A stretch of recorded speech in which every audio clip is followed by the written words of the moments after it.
ஷேக் அப்துல் அசீஸ் இப்னு pass ரஹிமஹுல்லா மிகப்பெரிய ஒரு ஆலிம். மேலும் சவுதியோட கிராண்ட் முஃப்தியாக இருந்தவங்க.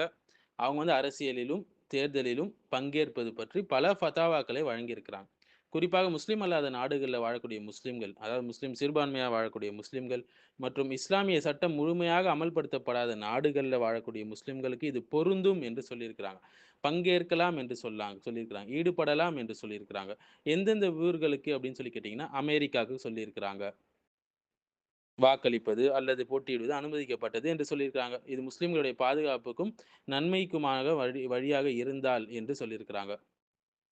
அவங்க சொன்ன விஷயம் என்னன்னா, முஸ்லிம் அல்லாத நாடுகள்ல வாழக்கூடிய முஸ்லிம்களுக்கு தேர்தல்ல பங்கேற்பது தங்களுடைய மத உரிமைகள் மற்றும் பாதுகாப்புக்காக உதவும் என்றால், அது அனுமதிக்கப்படும் என்று சொல்லியிருக்கிறாங்க. அடுத்தது பிரான்ஸுக்கு சொல்லியிருக்கிறாங்க. பிரான்ஸ், பெல்ஜியம் போன்ற நாடுகள்ல வாழக்கூடிய முஸ்லிம்கள் தேர்தல்ல பங்கேற்பது பற்றி கேள்வி எழுப்பினாங்க. இப்னு பாஸ் அதற்கு அனுமதிக்கப்படும் என்று பதில் அளிச்சிருக்கிறாங்க. அடுத்து யுகேக்கு சொல்லியிருக்கிறாங்க.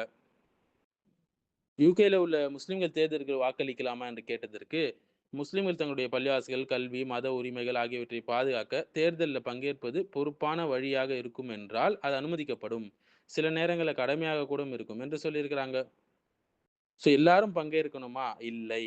யாருக்கு அந்த கல்வியும், அக்கீதால உறுதியும் இருக்கோ, அதற்கான ஃபிக்ஹ் அண்டர்ஸ்டாண்டிங் இருக்குதோ, அவங்க பங்கேற்கலாம் என்று சொல்லியிருக்கிறாங்க.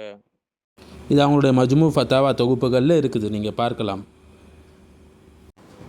ஈகிப்து போன்ற இடங்களுக்கான ஃபத்வாவை அவங்களுடைய மஜ்மு ஃபத்தாவால 9வது வால்யூம் பக்கம் 432, 435 நீங்கள் பார்க்கலாம்.